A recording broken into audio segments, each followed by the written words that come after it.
Bonjour et bienvenue dans cette nouvelle leçon, dans la leçon numéro 16, où nous parlerons des adjectifs. Les adjectifs, vous savez, c'est en anglais, c'est un peu comme en français. Ils nous servent à décrire des personnes, des lieux, des événements ou des choses. D'accord? C'est le principe n'a pas changé. Maintenant, pour pouvoir renforcer votre fluidité en anglais, vous avez besoin d'en connaître quelques-uns adéquats, d'accord, appropriés à chaque circonstance. Donc, sans plus tarder, nous allons voir le détail essentiel concernant les adjectifs. Alors, vous êtes prêts? Top, c'est parti. Euh, dans le contexte premier contexte, les adjectifs nous aident à décrire des sentiments, des émotions ou des qualités. Par exemple, c'est un homme solitaire. He's a lonely man. Mon frère est honnête. My brother is honest. Je le disais tantôt, les adjectifs nous servent à décrire des choses ou à donner les caractéristiques d'une chose. Premier exemple, c'est une belle voiture. This is a beautiful car. This is a beautiful car. Deuxième exemple, the knife is sharp. Le couteau est tranchant. The knife is sharp. Les adjectifs nous aident aussi à parler de l'âge ou de la jeunesse ou de la vieillesse de quelque chose ou de quelqu'un. C'est un jeune homme. Jeune, là, c'est young. He's a young man. Mon pullover, mon par-dessus est vieux. My coat is old. Nous avons aussi des adjectifs qui nous permettent de parler de la taille de quelque chose et des mesures, d'accord? John est un homme élancé. John is a tall man. John is a tall man. Ou encore, ce film est très long. Ce film est très long. This film is very long. Nous pouvons également parler des couleurs avec les adjectifs, d'accord? Paul a apporté un t-shirt rouge. Paul have a red shirt. Le coucher du soleil est très beau. Était très beau. The sunset was beautiful. The sunset was beautiful. Nous pouvons également utiliser les adjectifs qualificatifs pour parler de la matière dont est fabriqué quelque chose. D'accord? La table est en bois. The table is wooden. Elle porte une robe en coton. Elle a porté une robe en coton. She wore a cotton dress. Nous avons également la possibilité d'exprimer notre jugement ou la valeur perçue que nous avons de quelque chose en utilisant toujours les adjectifs. Par exemple, c'était un film fantastique. That was a fantastic movie. A fantastic movie. La grammaire est compliquée.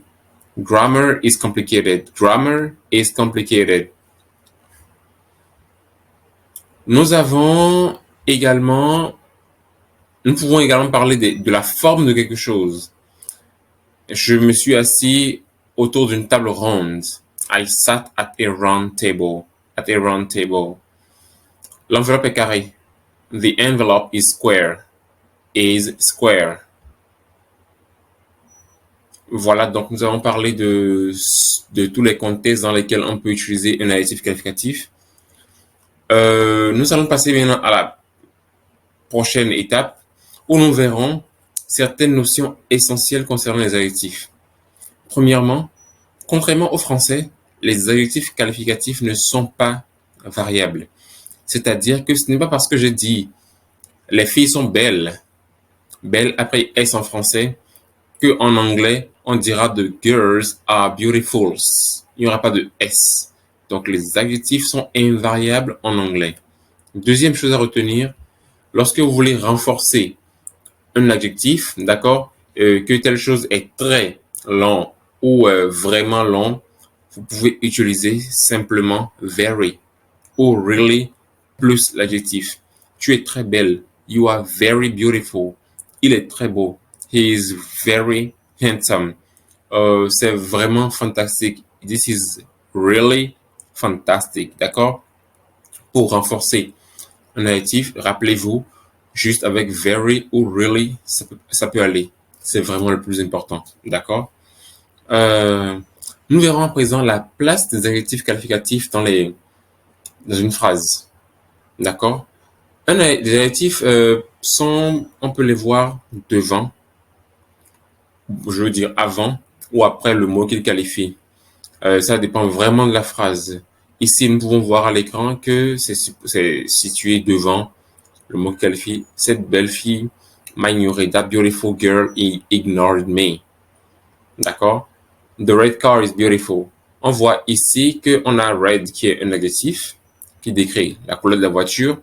Mais nous avons également beautiful qui décrit l'état de la voiture. C'est très beau. Donc, mais ça, c'est venu par contre après le verbe. Donc, je disais tantôt que les adjectifs peuvent être aussi après le verbe. Mais quels sont les types de verbes après lesquels un adjectif peut se placer? Ils viennent généralement après les verbes d'état et les verbes de sens, c'est-à-dire être, sentir, paraître, goûter, voilà. Donc, devant ces verbes-là, l'adjectif ne peut se mettre avant, il vient souvent ou généralement après. Par exemple, l'Italie est très beau. Italy is beautiful. Vous voyez, le verbe là, c'est le verbe to be, le verbe être. Donc, l'adjectif est venu après. Je ne pense pas qu'elle paraisse gentille, pas du tout gentille. I don't think she seems nice at all. Tu sembles fatigué, tu as l'air fatigué. You look tired. D'accord? L'adjectif est venu là, après le verbe to look. Ensuite, on a la dernière phrase que vous pouvez voir sur l'écran.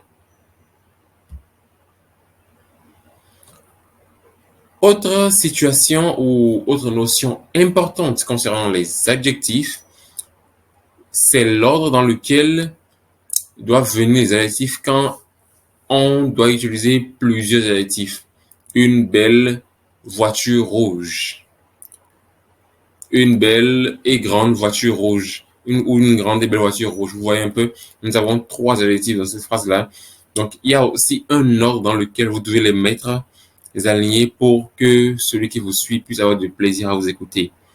Au début, vous pourrez faire des erreurs. Encore et encore, ce n'est pas grave. Mais le plus important, c'est de garder ça à l'esprit et de faire l'effort de corriger si vous faisiez mal. Alors, nous avons, premièrement, d'accord, peu importe le nombre d'adjectifs que vous voulez utiliser, ce qui doit venir premièrement, c'est l'adjectif qui va décrire la quantité. Ensuite, qui donne votre opinion ou la valeur que vous avez de la chose. Ensuite, la taille. Ensuite, la température, si il y a ça. Ensuite, l'âge. Ensuite, la forme. Ensuite, la couleur, l'origine. Et ensuite, la matière dont c'est fabriqué, avec laquelle ça a été fabriqué. D'accord? On va faire une phrase avec les trucs là qui sont sur le tableau. For delicious, huge, cold, young, round, green, Chinese, glass. C'est une phrase qui fait totalement son sens. Mettez-le par écrit, vous verrez que ça fait totalement son sens. D'accord? Donc, c'est l'ordre dans lequel vous devez mettre les adjectifs quand vous voulez en employer plusieurs. Vous voyez quelques exemples au tableau.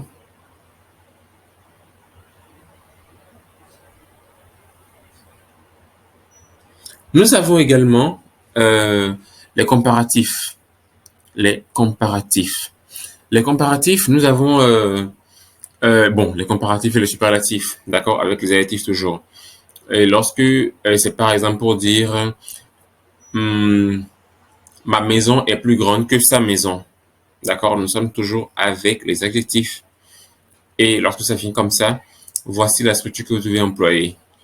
Le nom, d'accord, la chose même en question, plus le verbe que vous voulez employer, plus l'adjectif comparatif, plus than, et l'autre nom en fait. Par exemple, ma maison est plus grande que sa maison.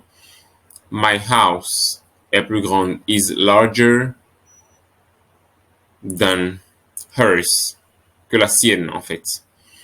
Cette boîte est plus petite que celle que j'ai perdue.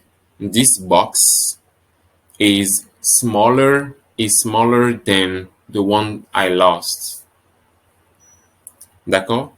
Le principe il est clair. Retenez-le pour faire vos phrases désormais. Ensuite, nous avons les superlatifs. D'accord? Telle chose est plus grande que l'autre. Voici la structure. Le nom, plus le verbe, d'accord? Plus the,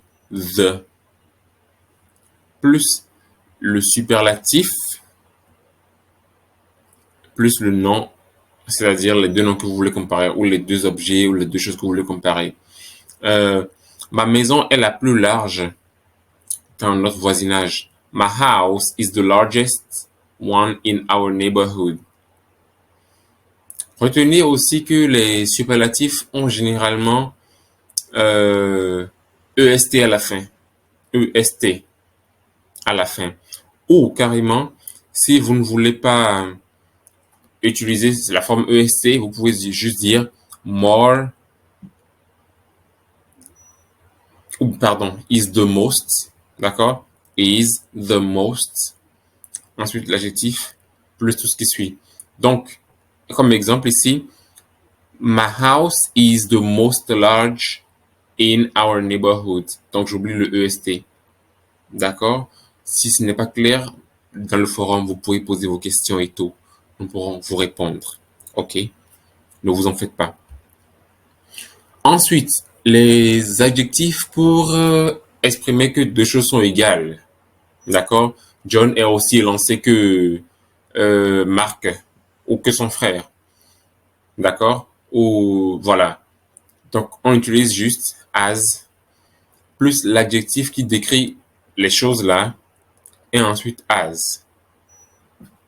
Je m'explique. Tom est aussi grand que son frère ou aussi lancé que son frère. Tom is as tall as his brother. J'ai aussi faim que toi. I am as hungry as you are. D'accord? Vous encadrez. C'est pour dire que les deux choses ont la même valeur, le même poids. Donc, as plus l'adjectif plus as. Très bien. Lorsque les deux choses, on veut dire qu'elles ne sont pas égales, John n'est pas aussi élancé que son frère, d'accord? Ça fera, on ajoute juste une note avant de commencer avec le as, adjectif as. John is not as tall as his brother. Aussi simple que ça. Il n'est pas aussi beau que mon frère. He is not as beautiful as my brother. D'accord? Vous allez regarder maintenant sur ce tableau, ou les tableaux qui vont suivre, en faire une capture d'écran si vous le souhaitez, de quelques adjectifs les plus utilisés en anglais. Faites une capture d'écran pour garder. Je l'ai fait par ordre alphabétique, d'accord? En anglais et puis en français.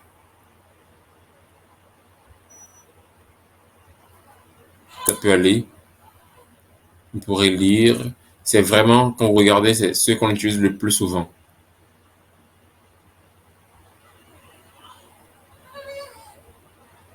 La dernière partie. Voilà.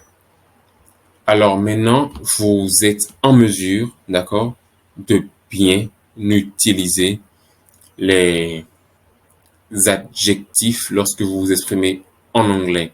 Je vous remercie pour votre attention et je voudrais qu'avant la fin de cette journée, que vous envoyiez sur le forum 3 phrases, d'accord, où vous employez plusieurs adjectifs si vous le souhaitez. Merci et à la prochaine.